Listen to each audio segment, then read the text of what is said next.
Okay, boy, it's very windy outside. It is just after noon on Sunday, October 15th, 2017, in the last part of the final summer lunar cycle Awakatsikitsum, the deer moon.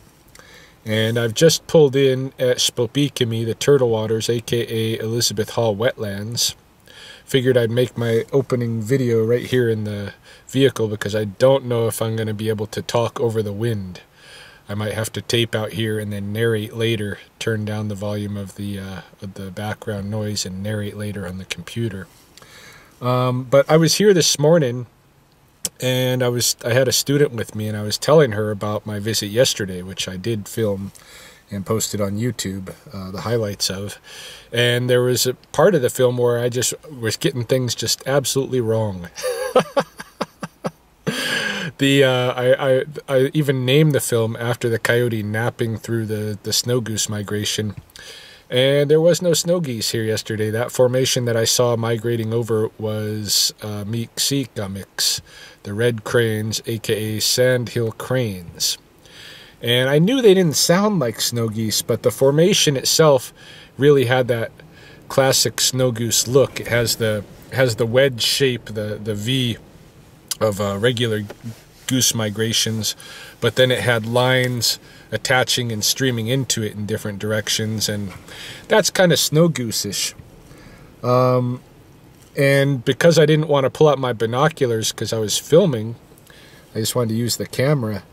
I ended up not getting the correct identification, and people pointed it out to me on YouTube, and I'm glad they did, because now, next time I hear that, I'm going to recognize it. I've never seen sandhill cranes migrate in flocks like that before. I've never seen them migrate. I only see them when they've turned up somewhere. So I know I've seen numbers of them at Waterton on the Maskinage, and then all along the foothills into the mountains I'll see couples.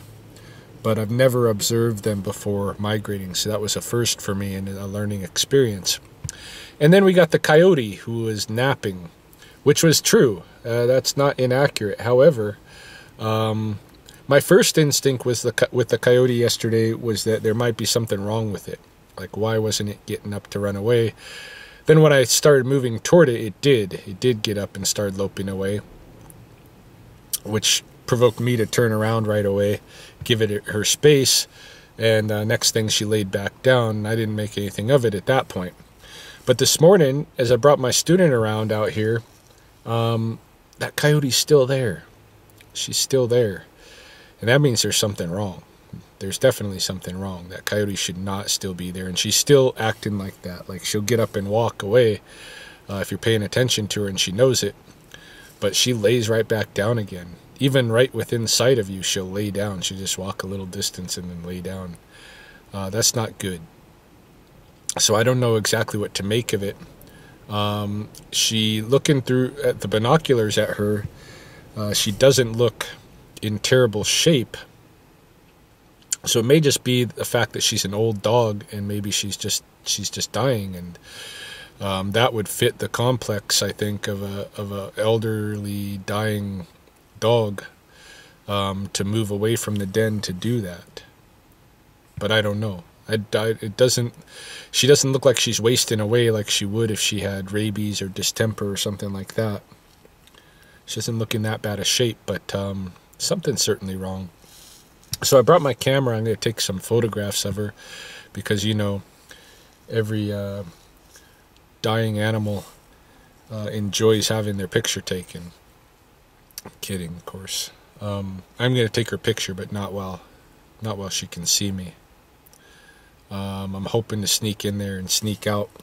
And in the sneak in, I want to go close enough that I can leave her something to maybe give her some energy. So what I brought with me, I brought this 50% off beef liver from Safeways.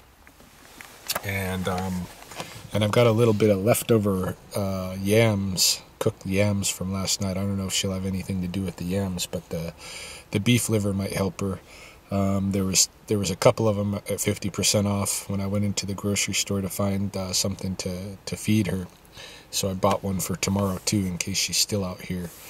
Not that I think if she's dying that I can stop that, but I just think it's a kind thing to do, to try to give an animal food if it's having a hard time, you know. So yeah, I'm gonna go out there and I'll record what happens. Although I might not be able to speak over the wind. If not, I'll probably just record and then voice over later. Okay, here's the spot where the coyote is laying down. You can just see her in there. I know it's hard to make out, but trust me, that light spot back in those choke cherries there, that is the coyote laying down and watching the path. And I wasn't able to catch it with the camera, but she did stand up eventually and walk away from me quite slowly.